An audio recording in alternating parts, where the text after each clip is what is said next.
Shalom les amis, Shavua Tov.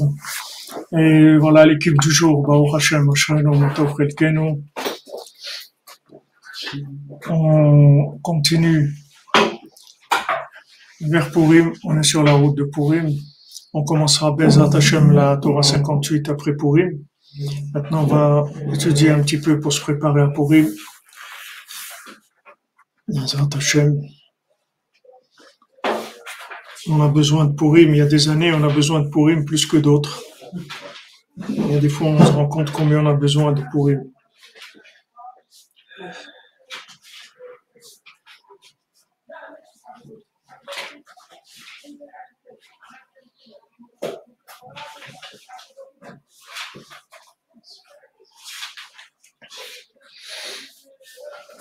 Alors, Bezrat Hashem, on fait le cours pour Fouach Shlema de tous les malades. Et pour la délivrance, Bezrat Hashem en douceur. Comme Rabbeinu il a dit que ça allait être en douceur. Donc ça va être en douceur, ça va être par la tfila et pas par l'épée de la guerre, ça va être par l'épée de la tfila. Car on voit que on doit s'investir plus dans la prière si on veut que ça marche au maximum. Et donc voilà, à Purim, c'est ça, c'est là où on arrive.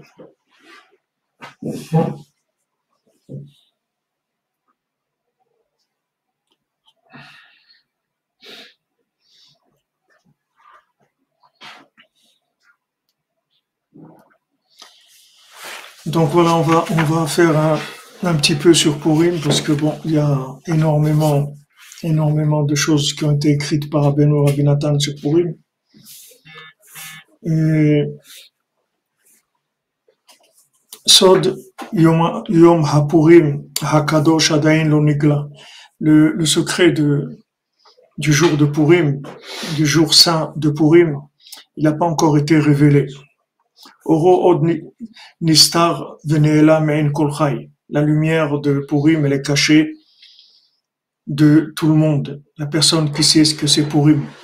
Si maintenant Purim, c'est une fête qui va durer pour l'éternité, alors c'est sûr qu'on ne sait pas ce que c'est. Sinon, comment on peut imaginer quelque chose qui va être valable dans le monde, comme on le vit, et dans l'éternité aussi. Donc, c'est pas quelque chose qu'on peut comprendre. Merci Yoni, merci Hachem te bénisse, le shalom, la simcha dans le monde, entre amis, dans les familles, par le mérite de Rabbeinu, amen. Pour toi, et continue avec la Nigina, Bezrat Hashem.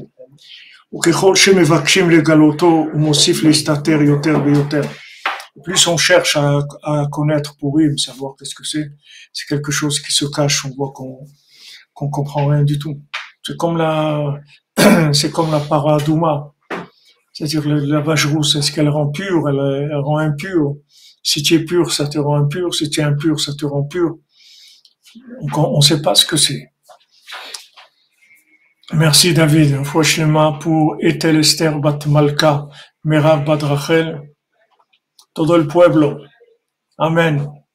Amen. Amen, David. Et passe nous voir. C'était un moment où nous attachons. Donc il faut, c'est un jour qui est tellement élevé qu'il n'a pas de structure possible. On peut pas donner de structure. C'est pas un Pessah ou Sukkot où on va donner une forme. On va dire voilà, tu vas faire la Souka, tu vas prendre le lulav, tu vas chercher le chametz, tu vas manger de la matzah. Il y a rien. C'est-à-dire c'est le chol gamou. Il y a aucune limite.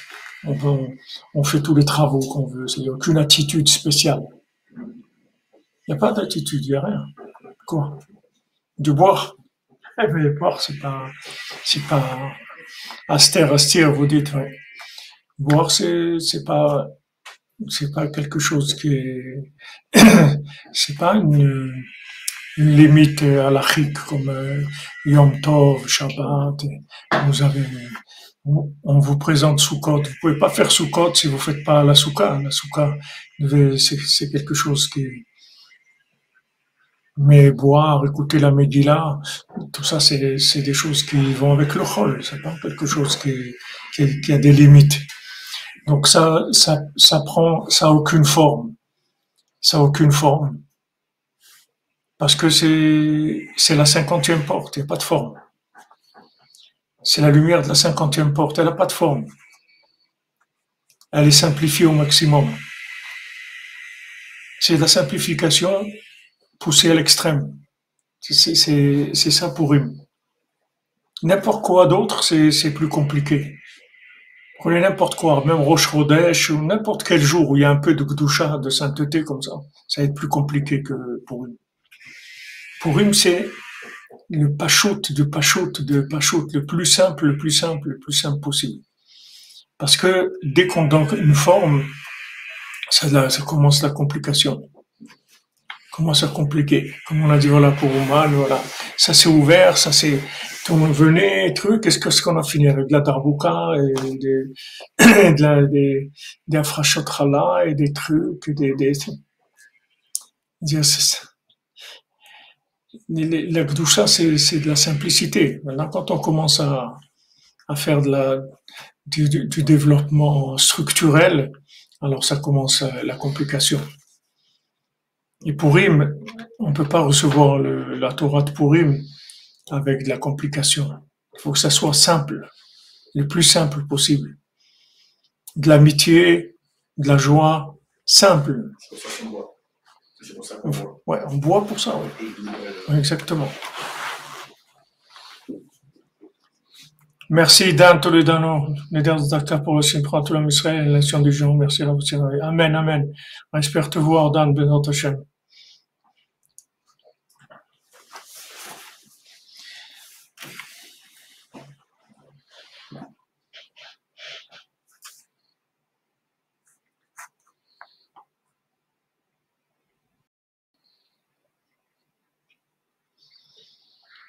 En fait, les gens, c'est un secret, c'est le secret du monde. C'est le secret de tout le monde entier, puisque ça va durer après. Tout le monde va complètement changer. Le seul point qui changera jamais, c'est Purim. Donc il y a quelque chose de vraiment extrêmement puissant. C'est très très fort. Et c'est tellement fort que c'est simple, complètement simple. Il n'y a aucune... Quelqu'un veut s'accrocher, il n'y a rien. Très très simple. La Megillah elle-même, on ne parle même pas d'Hachem. On ne dit pas le nom d'Hachem, rien. Pour que ça soit une histoire, comme dans les Sipurim Asiot. On ne dit pas le nom d'Hachem.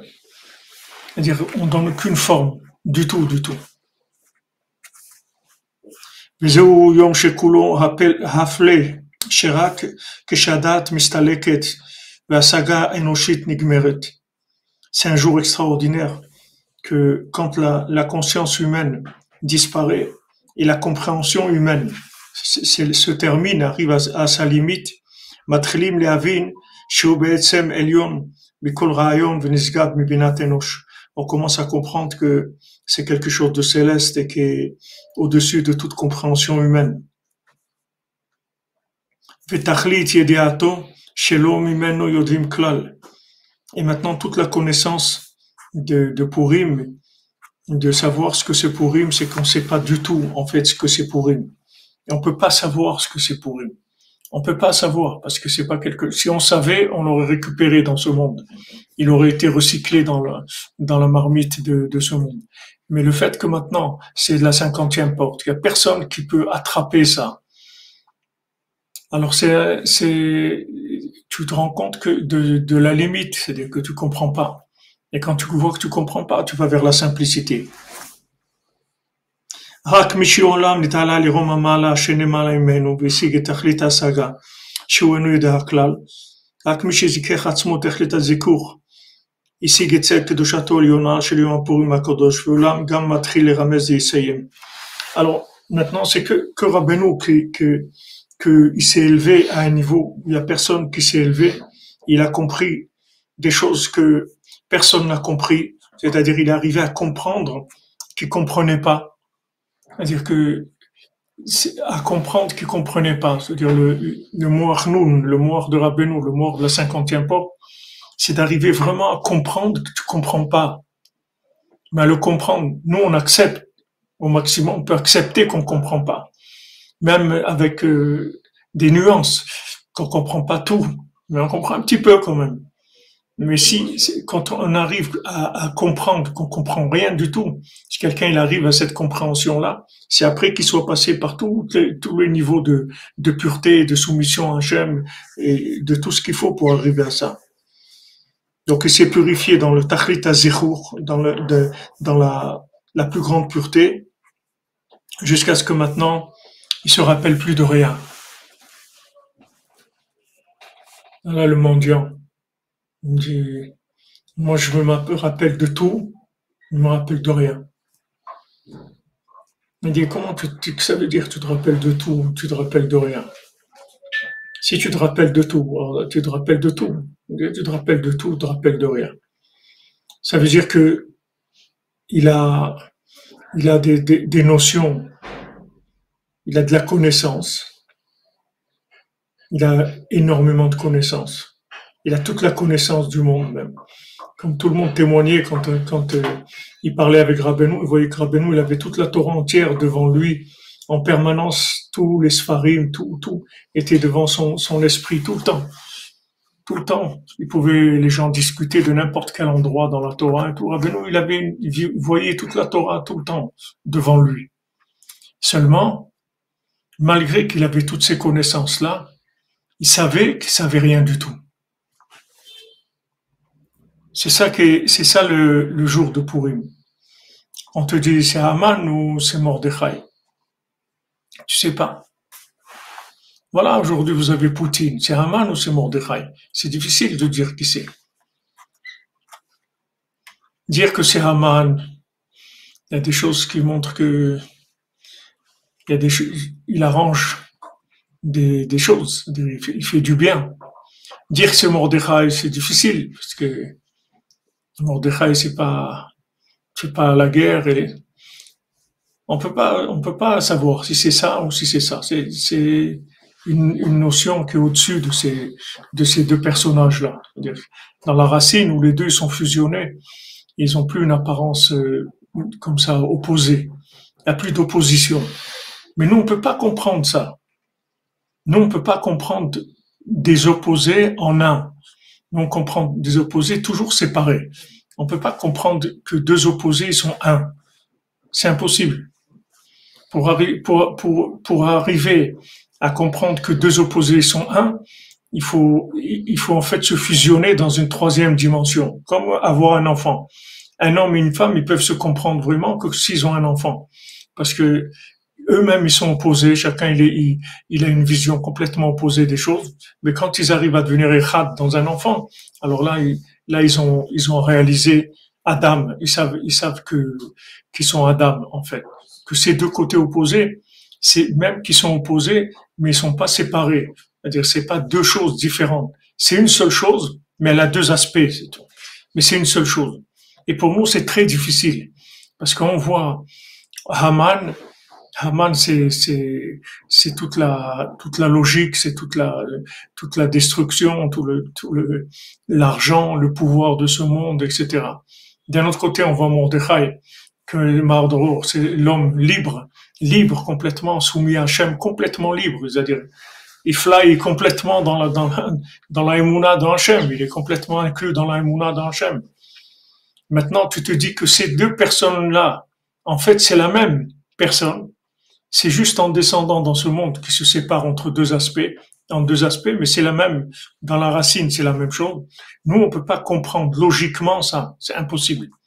C'est pour ça qu'à Purim, on va approcher cette notion-là par le fait qu'on va boire pour essayer d'enlever complètement l'approche de la logique. Et c'est très difficile. Il faut beaucoup prier pour boire, pour avoir le mérite de boire à Purim. Je parle pas maintenant des gens qui boivent et commencent à dire des bêtises et tout ça. Il vaut mieux qu'ils boivent pas. Mais des gens qui ont déjà un certain niveau de nettoyage.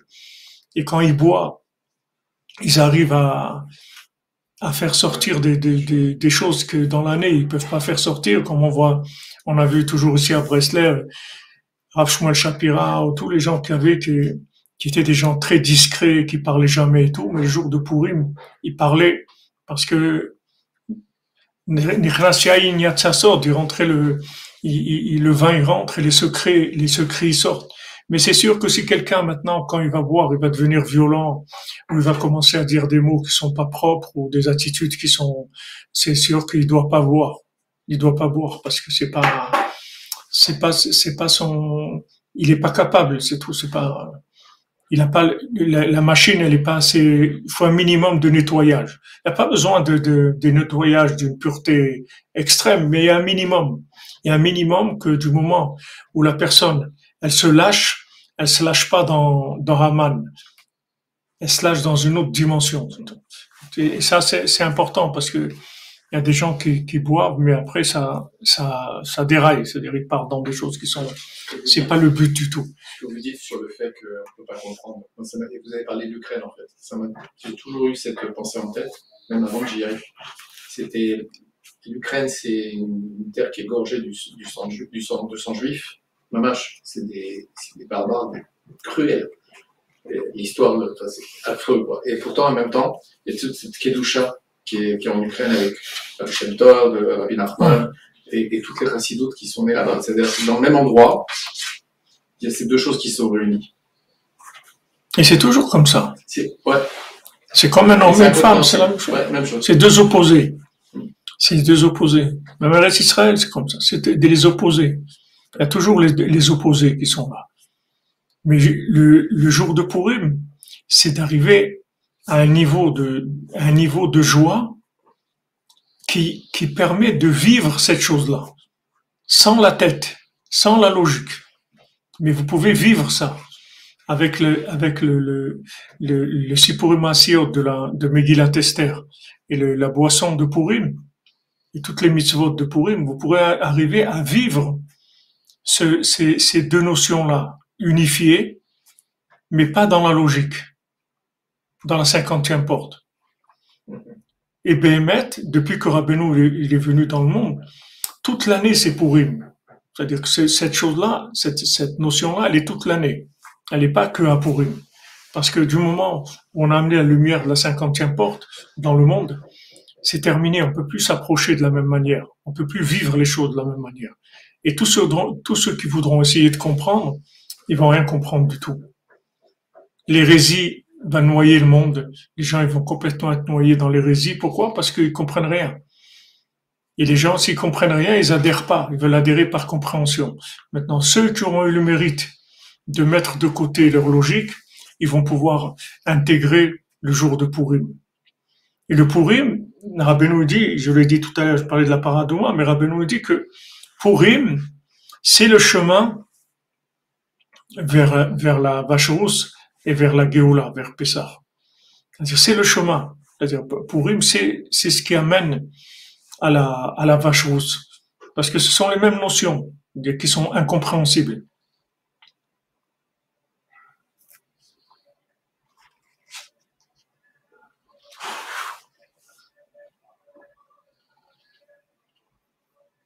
Merci Albert Bank pour votre ridouche.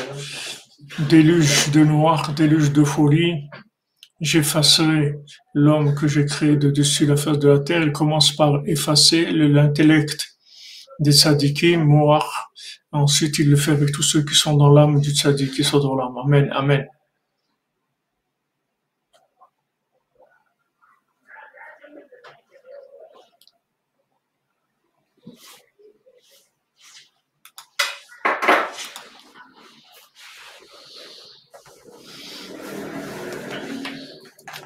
Attendez, tu as accès à Facebook chez moi?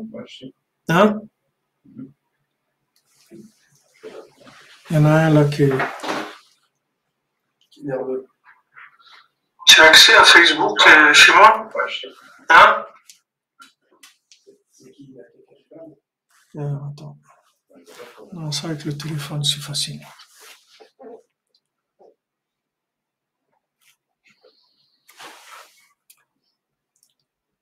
Tu dis si on boit beaucoup, on oublie la simcha, alors on prie, et comment on fait pour prier Mincha et Arvit?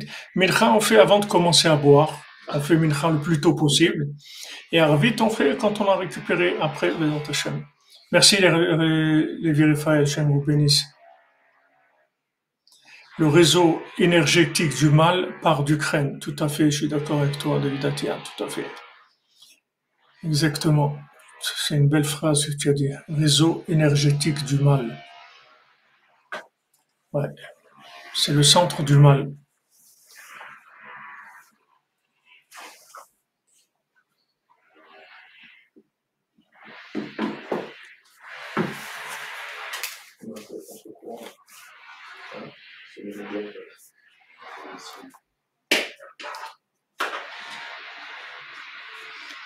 Alors, quand Rabbeinu il a parlé du secret de Purim, il n'a pas vraiment révélé le secret de Purim, mais il a dit Kimitrila yukola tralot bepesach, mi pesach. Au début, tous les commencements, ils étaient à Pesach. Balken kola mitzvot hem zecher letiat mitzrayim. C'est-à-dire toutes les mitzvot qu'on fait, elles sont connectées à la mémoire de la sortie d'Égypte. Toutes les mitzvot, toutes les 613 mitzvot, on les lie avec la sortie d'Égypte. Même quand on fait le schéma, on doit avoir la kavana de mentionner la sortie d'Égypte. Il y a une mitzvah de mentionner la sortie d'Égypte tous les jours. Et toutes les mitzvot se réfèrent à la sortie d'Égypte. Toutes les mitzvot. Et Rabbeinu il a dit Ve'arshav, et maintenant, il a dit Unheint, et maintenant. Maintenant. Il n'y a plus de référence. Comme il a traduit notre ami Shimon, là, il a écrit un très beau pamphlet sur Purim, sur Mishon Freilar, que je vous conseille de lire. Ceux qui l'ont pas, qui nous demandent, on leur envoie par mail. Besimcha. C'est très très beau. C'est magnifique. C'est vraiment magnifique. Comment on a eu, mamash, ces sept Shabbatot avec le Rav Besançon à Ouman, et on a fait 7 fois si pour Masiot, Mishon Freilar. Et vous voyez à un moment, il a parlé de Harshav, maintenant. Maintenant, on vit avec maintenant. Il n'y a plus de référence. La référence, elle est maintenant, c'est tout. Donc pour ça, il faut annuler complètement toute connaissance, tout. Sinon, tu peux pas rentrer. Parce que la 50e porte, elle peut pas supporter de référentiel. Il n'y a pas de référentiel. C'est ça qui fait d'elle la 50e porte. C'est qu'il n'y a pas de référentiel. Le Sipurim Masiot, il n'y a pas de référentiel. Il inclut toutes les références du monde, mais lui, il n'est pas référentiel. Quand tu lis le conte, il n'est pas référentiel. Il n'y a pas où t'accrocher au point de vue référence.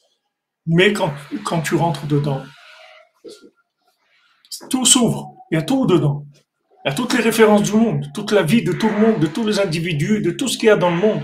Tout se trouve dans le conte. Et le conte, il parle de rien. Et il parle de tout. Mais si tu le lis, il parle de rien. Il parle de, voilà, un Baltfila, il a ça, il a parlé aux gens, ils étaient tombés dans l'argent. Mais c'est une histoire, c'est tout. Il n'y a rien. Quand on dit la Tester, c'est une histoire. Il n'y a rien, il n'y a aucune référence. Donc ça, il a bien expliqué. Il a bien expliqué leur Besançon, il a rapporté le passage de Rabbi Nathan, et Shimon, il a écrit que maintenant, c'est tout. Rabbeinu l'a dit, avant, toutes les mitzvot, c'était référence sortie d'Égypte. Pourquoi je fais ça? Parce que je suis sorti d'Égypte. Pourquoi je fais ça? Parce que je suis sorti d'Égypte. Maintenant, j'ai plus de référence d'être sorti d'Égypte. Maintenant, c'est Arshav, maintenant. Unheim, Rabbeinu l'a dit. Et maintenant, c'est tout. Maintenant, dans ce maintenant, tu peux mettre tout ce que tu veux. Et maintenant. Alors, Vélo Siem. Et Rabbeinu, il n'a pas fini. Il a dit et maintenant. Et il a rien dit. Il s'est arrêté là. Maintenant, il y a beaucoup de choses qui sont référencées avec et maintenant. Quand quand Rabbeinu a parlé de Rabbi Shimon Bar Yochai, il a dit que Rabbi Shimon Bar Yochai, il a amené le Zohar, etc. Avec le Zohar, on va sortir de la galoute, que grâce au Zohar, la Torah ne s'oubliera pas. Et il a dit, et maintenant, Yesh Nachal Novea Mikol Chochma. Maintenant, il y a Rabbi Nachman qui est venu dans le monde. Et il y a plusieurs maintenant, comme ça, que Rabbeinu, il a dit que tout a changé. C'est-à-dire que c'est plus la même chose. Tout est différent. C'est plus du tout ce qu'il y avait avant. Il n'a pas fini. C'est-à-dire qu'il y a quelque chose on peut pas dire. Parce que si on le dit, la personne, elle va venir avec une référence. Elle va s'accrocher à une référence. On peut pas dire. On peut arriver jusqu'à la limite et la personne d'elle-même, elle va sentir que c'est la vérité. Ça va être évident pour elle. Mais on peut pas lui dire.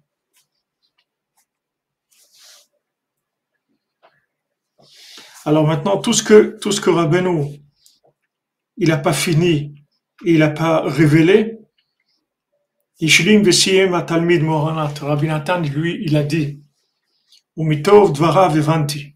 Et dans les paroles de Rabbeinu, j'ai compris. Chez Arshav, Atrala chez la Geoula, Vetikun Kola Olamot, Humi Purim. Maintenant, j'ai compris que le début de la Geoula et la réparation de tous les mondes, ça se fait à Purim. Shehu Mechiat Amalek. C'est d'effacer Amalek, Shehu Ikar Geoula Shel Mashiach. Que ça, c'est le principal de la Geoula, principal du Mashiach. Kireshit Goïm Amalek, ou Milchama Lachem Amalek, Midor Dor. Parce que l'essence même de toutes les idolâtries, c'est Amalek. Et la guerre que Hachem il fait avec Amalek, c'est donc chaque génération, Al Doro Shel Mashiach, jusqu'à la génération de Mashiach. Donc ici il y a dans ce passage, il y a beaucoup de choses, parce que on voit que tout ce qui était une dimension que Rabbeinu il pouvait pas dire. Pourquoi Rabbeinu il n'a pas dit? Pourquoi Rabbeinu il n'a pas dit? Quand vous dites quelque chose à quelqu'un, mais vous expliquez pas tout, vous dites pas tout. Vous dites ce qu'il faut pour arriver, et avant d'arriver, vous arrêtez et vous le dites. Alors, et là, lui, il va dire ce que vous vouliez dire. Mais qu'est-ce que ça change si vous le dites vous ou il le dit lui? C'est pas du tout la même chose. Si tout est dit, alors bon, ok, je prends quelque chose, je comprends ce que je comprends et voilà. Mais si c'est la personne qui finit ou qui complète, alors c'est vraiment intégré. C'est-à-dire que ce qu'il veut, c'est l'attitude, la 50e porte, elle peut pas être dictée, elle peut être inspirée. C'est-à-dire, on va t'amener à la porte. Mais après, il faut que tu comprennes tout seul. Parce que si on te fait comprendre cette chose-là, on est redescendu dans les 49. On peut pas te faire comprendre. C'est même pas la compréhension, c'est l'entendement. Hein? C'est même pas la compréhension, c'est l'entendement. Ouais, je vois pas trop la différence. Il y a quelque chose qui passe. Ouais, ça passe pas par la logique. C'est de la bina, c'est de la déduction. Ouais. C'est de la déduction. Alors, maintenant, on voit Rabbeinu, il a été au maximum. Il dit maintenant, alors ça paraît pas très difficile. Il dit voilà, depuis toujours, toutes les mitzvot, elles ont été Zecher Letiat Mitzrayim. C'est la mémoire de la sortie d'Égypte. Et maintenant, c'était à Purim. Alors maintenant, mais il veut pas le dire. S'il le dit, ça y est, il y a tout de suite la logique qui vient. Parce qu'il a dit. Là, il n'y a pas de référence. Il n'y a pas de référence. Parce que c'est Hayom. C'est Hayom. Arshav, maintenant. Maintenant, c'est tout. C'est-à-dire que Rabbeinu, il nous dit, en même temps, il nous donne le sod de la Géoula, le sod de Purim, ce que c'est. Le sod de la Géoula de Purim, c'est maintenant. Tu vis pas ni des projets, ni des références que tu as. Tu vis maintenant, c'est tout. Et ce qu'il y avait avant, et ce qu'il va y avoir après, ça n'existe pas. Il n'y a rien, il n'y a aucune référence. Il y a maintenant, c'est tout. Ça, c'est Purim. Ça, c'est Mashiach. Puisque maintenant, Mashiach, quand ils lui ont demandé à Yohanabi, quand est-ce que tu viens pour nous révéler Mashiach, il a dit aujourd'hui, si vous écoutez sa voix. C'est-à-dire aujourd'hui, c'est tout. Le jour où vous arriverez à vous rendre compte que toutes les références sont fausses, vous voyez ce qu'il y a dans le monde aujourd'hui, ils voient que tous les gens, tous les dirigeants du monde, c'est tout faux. Tout est faux. Tout le référentiel, il est faux. Tous les gens qui dirigent tous les pays sont faux. Ils voient que tout, celui-là, l'autre, tac, tac, tac, tac, la perversion, les mœurs, les trucs, le vol, et tout ce que vous voulez, tout ce qu'il y a de plus, tout ce qu'il y a de plus pourri au monde, ça remonte, tout remonte. Alors quand tu vois ça, tu comprends plus rien. Tu dis, mais ça fait partie de la préparation messianique. Quand tu vois que tu comprends rien. Mais Rabbeinu, il peut pas dire comme Ouman Rosh Hashanah. Rabbeinu, il a pas dit. C'est Rabbi Nathan qui a dit. C'est Rabbi Nathan qui a dit, il faut venir à Ouman à Rosh Hashanah. Donc ça ouvre une porte pour que celui qui vit pas la chose, il va pas pouvoir le faire. Parce qu'il n'y a pas de référence. Et tu vas voir tous les gens qui ont dit, ouais, mais il a pas dit vraiment, Rabbi Nachman, il a pas été, où c'est écrit qu'il a dit qu'il faut venir à Rosh Hashanah. C'est vrai, il a dit son Rosh Hashanah, mais est-ce que c'est écrit, viens chez moi à Rosh Hashanah, même une fois que je serai décédé et tout? Non, c'est pas écrit. Ah ben, tu vois que c'est pas écrit. Mais justement, c'est pas écrit pour que tu viennes pas. C'est pour ça qu'on l'a pas écrit. Parce que si on l'avait écrit, tu aurais été obligé de venir. Mais comme tu veux pas venir, et on veut que des gens qui veulent venir. Et celui qui veut pas, on n'en veut pas de lui. On veut que des gens qui veulent. Comment on va faire pour que les gens ils veuillent? Il faut que ce soit eux il faut qu'ils participent à la chose. C'est ça qui prouve que tu veux. Il faut que tu complètes la chose. Si tu la complètes pas, ça veut dire que tu es en train de vivre une référence qui t'a été transmise par quelqu'un de sérieux et que tu es obligé de le faire, c'est tout. Mais on n'a pas vérifié ton vouloir. Mais maintenant, quand on t'amène à la porte même de la compréhension et on te laisse déduire de toi-même ce qu'il faut faire, ça c'est la 50e porte, ça c'est la Géoula, c'est ça le Mashiach. C'est-à-dire que cette partie-là que tu vas amener de toi-même, c'est ça le principal. Donc on va t'amener jusqu'à la porte de la chose et après tu décides.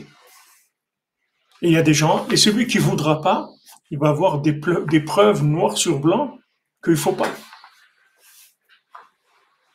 Et il a raison. Voilà, Rabbeinu dit, toutes les mitzvot, c'est Zecher Letziat Mitzrayim, toutes les mitzvot, c'est en mémoire de la sortie d'Égypte. Et maintenant, c'est tout, il n'a rien dit.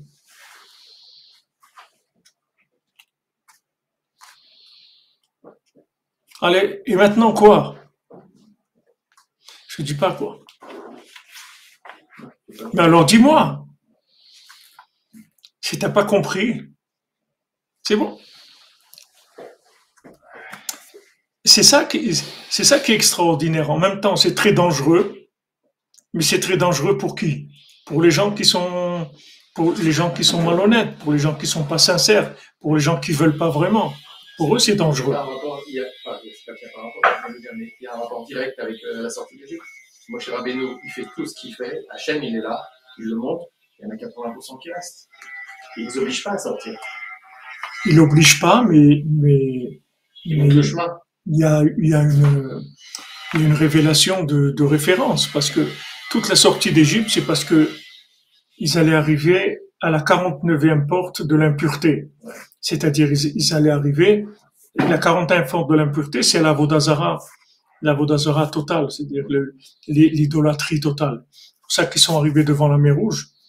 Ils savaient pas si ça allait s'ouvrir, parce que eux, ils font un Vodazara, et les autres, ils font un Vodazara. Tous les deux, ils sont dans un Vodazara. C'est-à-dire, ils étaient à la limite de la disparition logique. C'est-à-dire, d'après le comportement. Mais la 50e porte, c'est un autre monde complètement. Ça n'a rien à voir avec ça. Ça n'a rien à voir avec la sortie d'Égypte.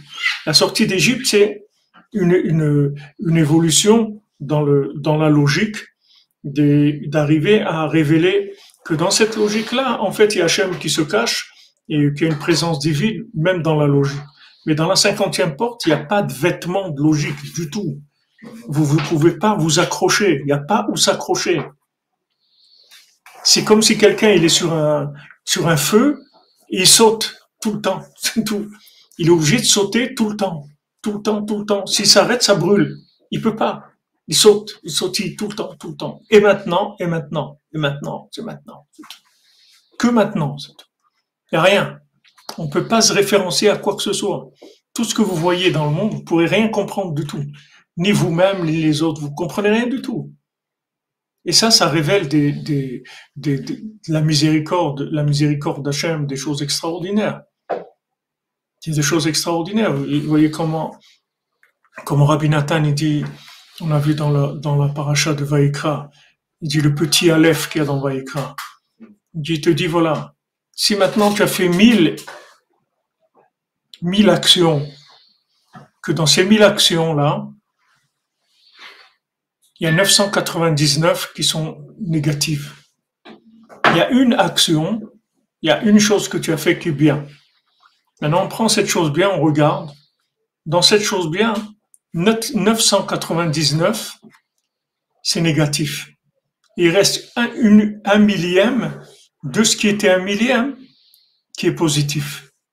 Avec ça, ça suffit pour être dans le Mishkan, ça suffit pour être sauvé, ça suffit pour aller au paradis. Maintenant, j'ai pensé comme ça, je me suis dit, voilà, une personne, disons qu'elle a 8 heures par jour, disons en gros qu'elle dort. Donc pendant ces 8 heures, elle fait rien. Maintenant, elle a 16 heures par jour. 16 heures par jour, si vous multipliez en minutes, ça fait 1000 minutes à peu près. D'accord? 600 et 300, 960, disons en gros 1000 minutes par jour. D'accord? 16 heures égale 1000 minutes. Quelqu'un, dans ces 1000 minutes, il fait 999 minutes, il fait des bêtises. D'accord? Il y a une minute où il fait quelque chose de bien. Maintenant, cette chose bien qu'il a faite pendant une minute, si on la regarde de près, il y a 999 parts de négatif. Il reste une part, un millionième de tous ces 1000 minutes qui est positive. Rabbi Nathan te dit, ça suffit. Et il dit, si tu savais ce que c'est ça, Mashiach vient, c'est ça la Géoula. Mais ça, c'est que la 50e porte. Ça, logiquement, on ne pouvait pas comprendre.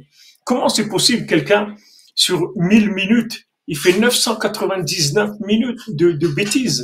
Donc ça veut dire, en fait, il fait que des bêtises.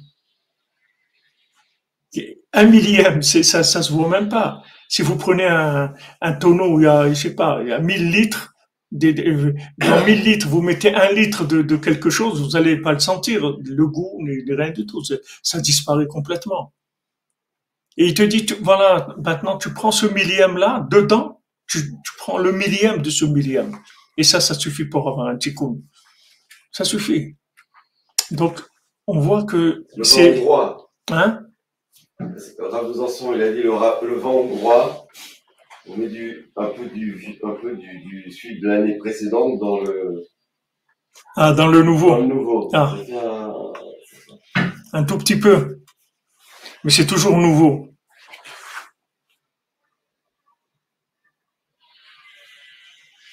Oui, il faut trouver des points positifs, ouais. Exactement. Mais vous voyez comment Rabbeinu, il nous fait vivre. Il nous oblige à un moment à choisir de par nous-mêmes.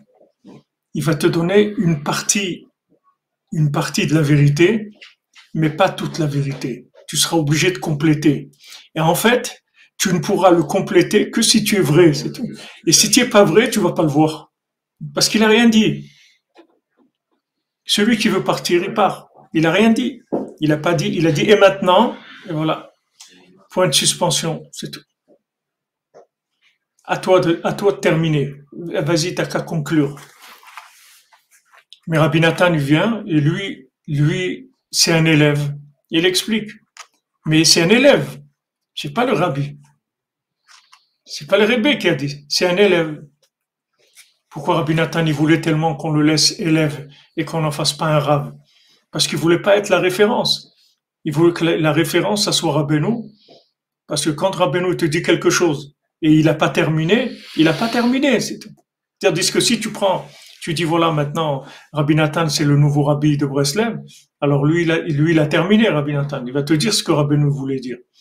Maintenant, si tu te dis mais Rabbi Nathan, lui, c'est l'élève parfait, c'est la lune, c'est l'élève parfait. Donc ce qu'il a compris, en fait, c'est ce qu'il faut comprendre. Donc on va s'accrocher à Rabbi Nathan, comme il dit Rabban Ben Nachman, qu'aujourd'hui d'étudier les livres de Rabbi Nathan, c'est plus important que le livre de Rabbeinu. Comment on peut dire une chose comme ça? Parce que Rabbi Nathan, si tu as confiance en lui, il te donne la réponse. Regardez quelle miséricorde, parce que maintenant, même si t'es pas un homme de ce qu'il y a de plus honnête au monde, il te donne la réponse. Il te donne la réponse. C'est comme les journaux là où il y a la réponse à la fin à l'envers, on va regarder. C'est-à-dire, lui, il te donne le résultat déjà. Même si tu n'es pas méritant. Même si tu n'es pas méritant. Normalement, il devrait, lui, il a compris. Ok, il a compris, c'est tout. Maintenant, débrouille-toi. Ce qu'ils ont dit, les rabbinim sur Ouman, ils ont dit, est-ce qu'on doit devenir les élèves de ses élèves? Est-ce qu'on doit? Dans Mouvaya Yosef, il avait dit, est-ce qu'on doit devenir l'élève de ses élèves pour partir à Ouman ou pas? En faisant référence à ce que tu dis. Ouais. Parce que c'est que comme ça. Maintenant, celui qui a de la bina et qui sait que c'est risqué, que l'affaire est risquée, alors il se met derrière l'élève. Et celui qui est fou, alors il se lance tout seul, c'est tout. C'est la différence.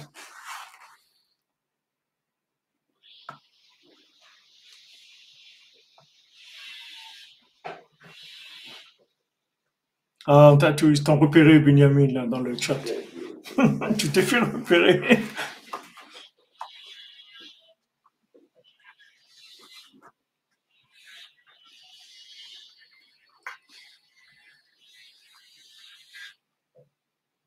Mais c'est beau, c'est extraordinaire, ça. Regardez comment ça donne une valeur à l'individu. Regardez la valeur qu'il donne à chacun. Il te laisse déduire l'élément principal de la clé messianique. C'est à toi de décider. Tu fais, comme on dit, ce que tu veux. C'est-à-dire ton vouloir, il va s'exprimer là-dedans. C'est pour ça que beaucoup de gens ils boivent pas, ils ont peur de boire pour eux. Parce que il faut qu'ils soient toujours en contrôle. Ils peuvent pas vivre sans contrôle.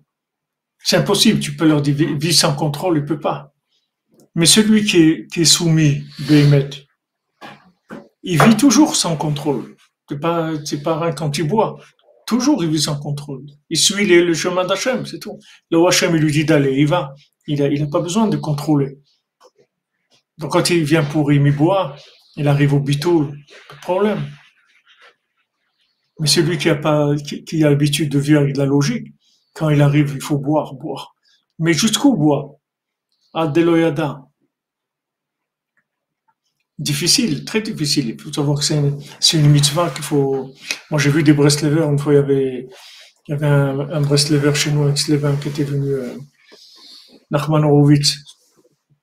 Il était venu passer Purim chez nous, avec Slevin. J'ai vu comment il se préparait, comment des jours, comment il pleurait mamache pour demander d'avoir le mérite de rentrer dans cette boisson-là, comme si tu vas rentrer dans le Kodesh Kodashim.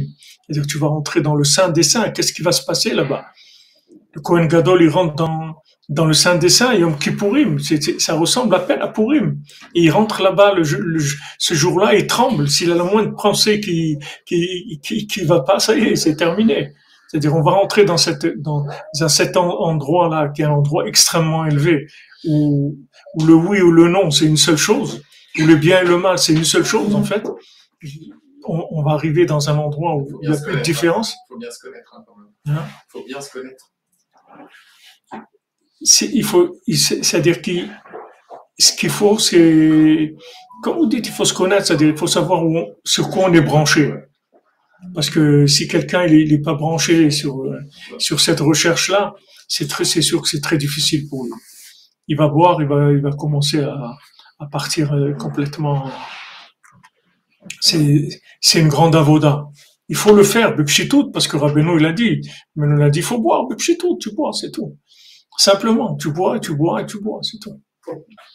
Tu bois encore, et tu bois encore, jusqu'à que l'oyada, c'est tout, jusqu'à que tu tombes, c'est tout. Tu sais plus, au maximum, tu tombes, c'est tout. Et tu fais ta ishtadlout au maximum. Mais des gens qui sont pas, qui ont encore des problèmes de comportement et tout, vaut mieux pas qu'ils boivent. Parce qu'ils vont, c'est une avoda, c'est un travail de Kodesh Kodashim. Mais un petit peu, ça, il faut boire, de toute façon.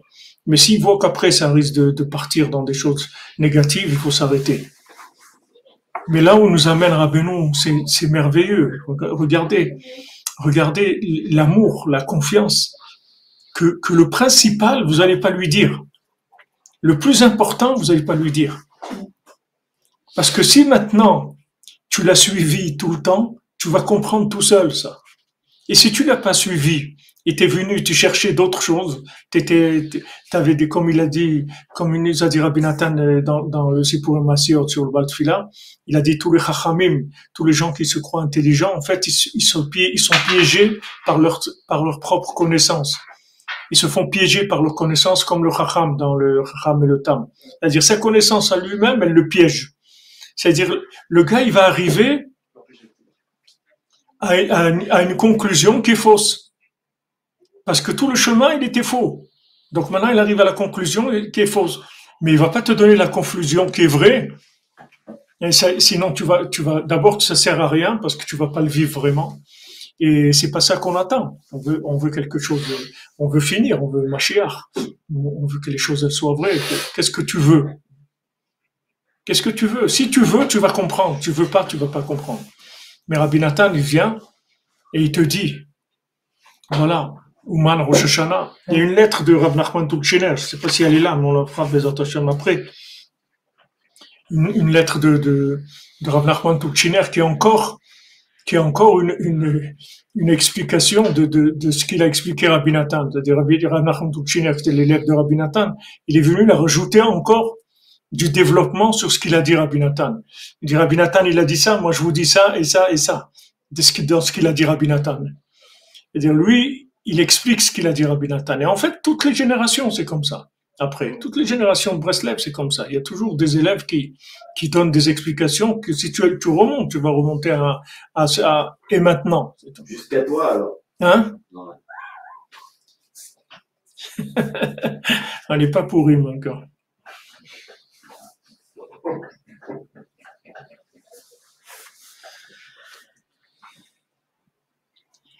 Ou Mitov Bara Vevanti. Regardez la force de Rabbi Nathan, comment il dit dans les paroles de Rabbeinu, il a compris. Il te dit, moi j'ai compris ce qu'il a dit. J'ai compris qu'il a voulu dire que maintenant, toute la Géoula, toute la réparation de tout le monde, elle se fait à Purim, c'est la Mechiat Amalek, effacer Amalek. Kireshit Goïm Amalek. Donc c'est une guerre entre Hachem et Amalek dans chaque génération.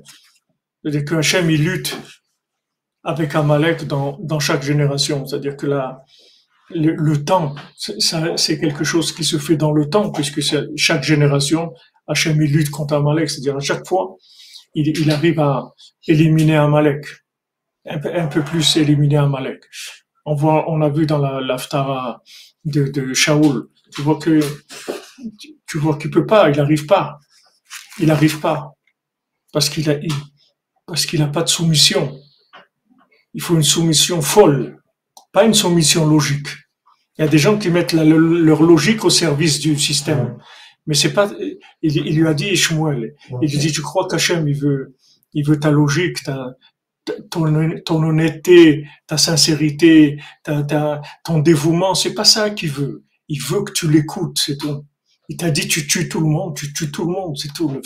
C'est tout, c'est tout. Il y a pas, ne commence pas à dire ça c'est très bien, c'est mieux, n'utilise pas du tout, du tout.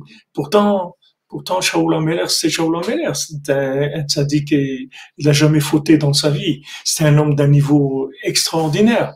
Mais il y avait une emprise de la compréhension. C'est-à-dire, ce qu'il lui disait Hachem, il croyait qu'il comprenait. Comme Noir, c'est pareil, il croyait qu'il comprenait. S'il n'avait pas cru, s'il s'était dit, je comprends rien, il aurait prié et il n'y aurait pas eu le déluge.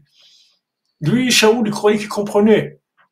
Mais non, on va pas tuer des milliers de bêtes comme ça, on va en faire au contraire des sacrifices pour Hachem.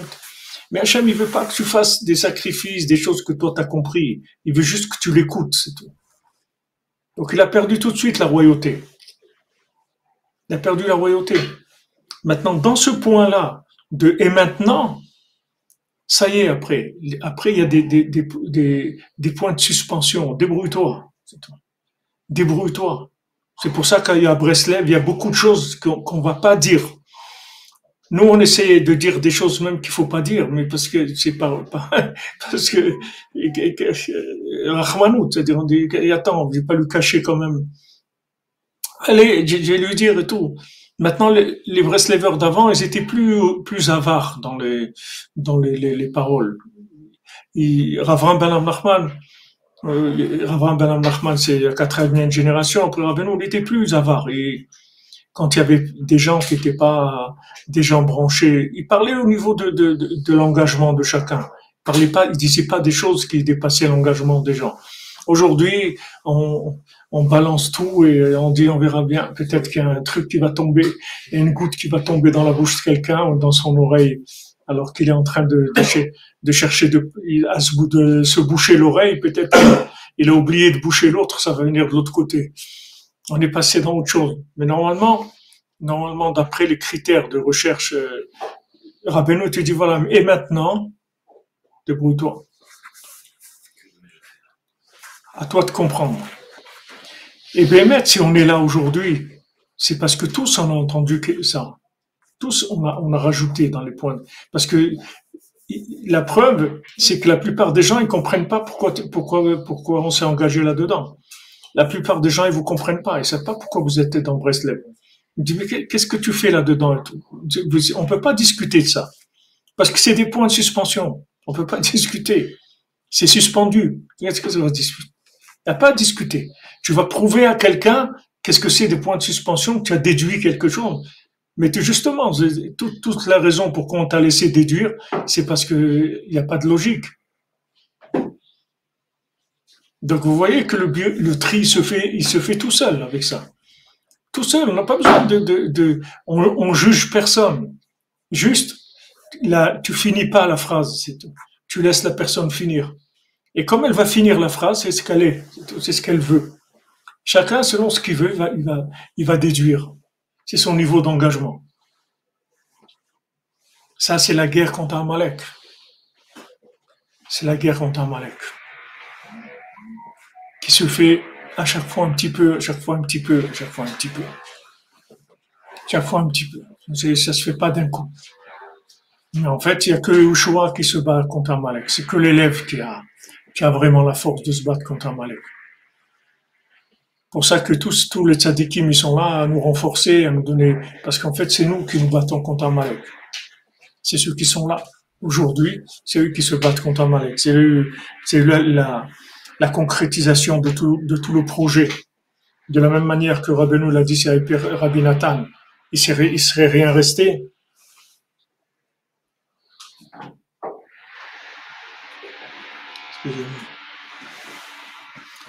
Dans chaque génération, il y a des gens qui se rapprochent de Rabbeinu, que si ces gens-là ne s'étaient pas rapprochés, ils seraient rien restés aussi de Rabbeinu.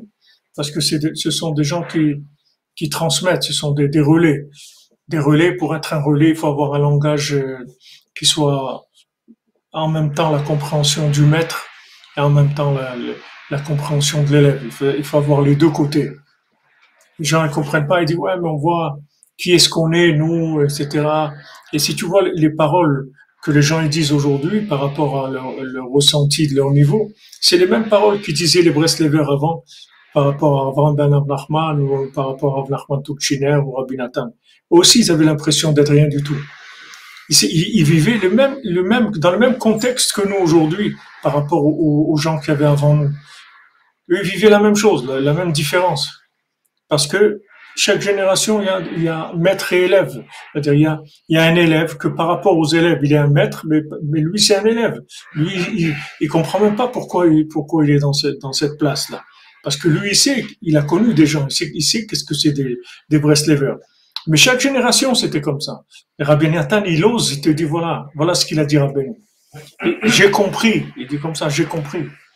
J'ai compris que maintenant, tous les débuts de la Géoula, le tikkun de tous les olamot, c'est pourri. Donc voilà, il reste quelques jours de Hitbodedut, de demander à Hachem, comme me dit Rabbi Nathan, fais-moi goûter le goût de Purim. Je sais rien du tout. Mais je veux goûter Purim. Je veux goûter Purim. Si tu as Purim, tu as tout après. Parce que ça y est, tu as la 50e porte, tu as la bina de la 50e porte. La bina de 50e porte, elle n'a plus besoin de raisonnement. Tout est fusionné. Il y a plus besoin de raisonner. Il y a juste, tu avances, c'est tout. Il y a plus une orientation par raisonnement. C'est la Géoula, celui qui vit dans Purim, il vit dans la Géoula. Donc Rabbeinu, il a dit, l'OCM, il n'a pas fini.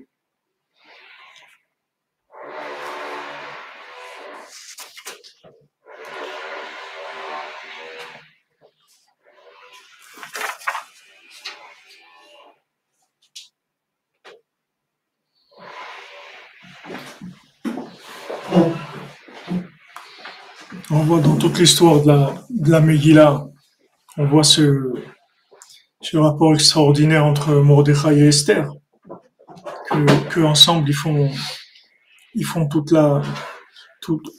le travail de lutter contre Haman, à tous les deux.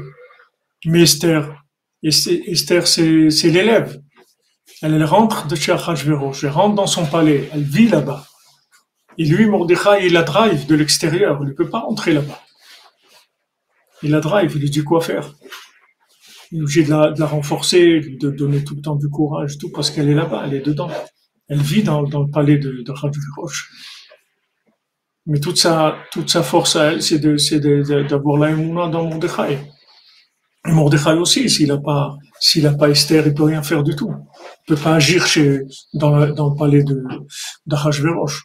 Il va faire toute la Géoula, tout, comment il va éliminer Haman et tout le système de l'extérieur. C'est-à-dire, il peut pas entrer. Donc, ce principe-là entre le maître et l'élève, il est dans tous les schémas. Un homme avec son épouse aussi, c'est la même chose. Avec ses enfants, c'est la même chose.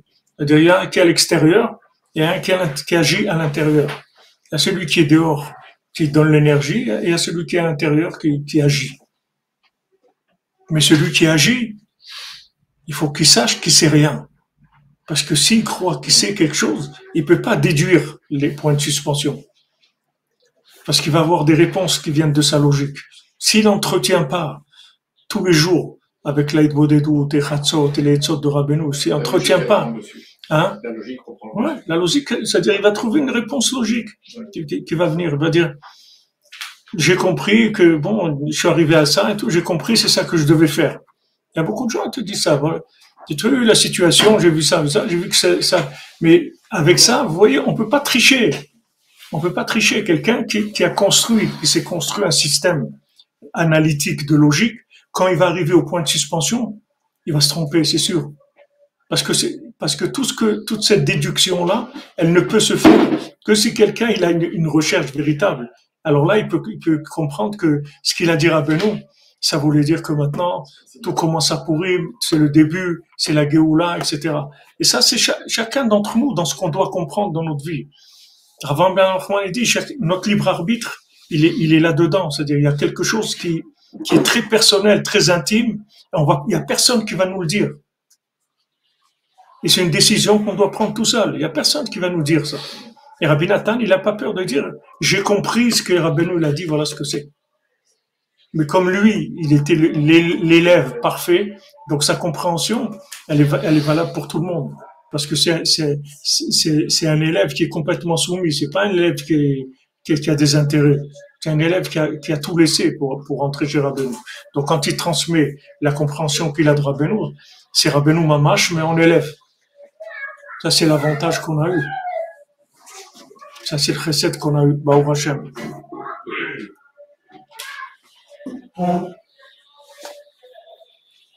Albert Bank, vous confirmez.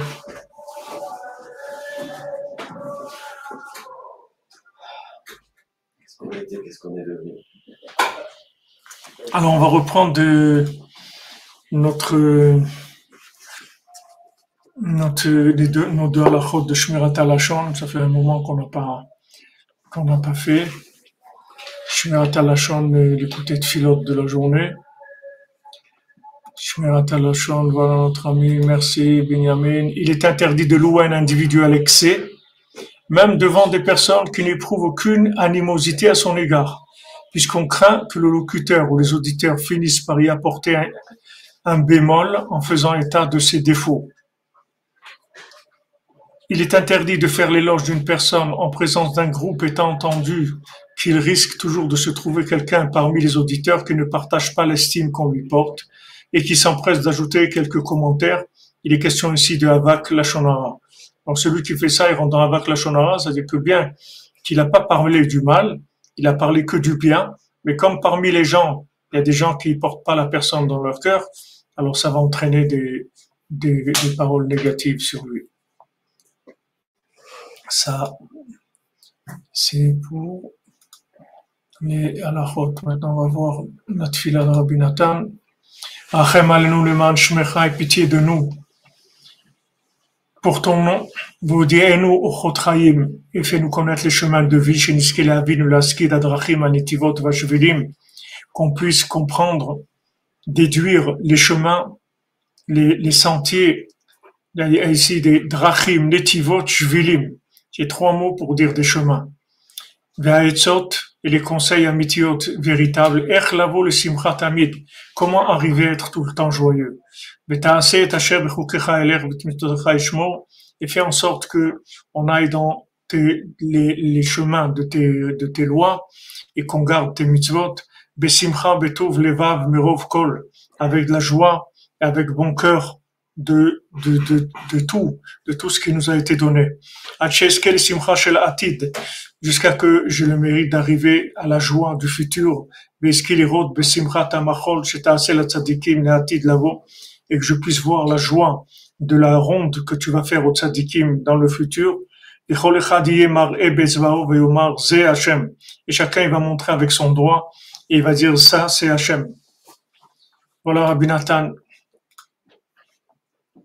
אשרנו מה טוב חלקנו, אשרנו מה טוב חלקנו, מנעים גורלנו, אשרנו מה טוב חלקנו, מנעים גורלנו, אשרנו מה טוב חלקנו, מנעים גורלנו, אשרנו מה טוב חלקנו, מנעים גורלנו, אשרנו מה טוב חלקנו, מנעים גורלנו, אשרנו מה טוב חלקנו. ومنايم جالنو آشنو مدلقل جنو ومنايم جالنو آشنو مدلقل جنو ومنايم جالنو آشنو مدلقل جنو منايم جالنو آشنو مدلقل جنو منايم جالنو آشنو مدلقل جنو منايم جالنو Alors, Bezrat Hashem, on se retrouve à 4 heures pour Sipurim Masirot.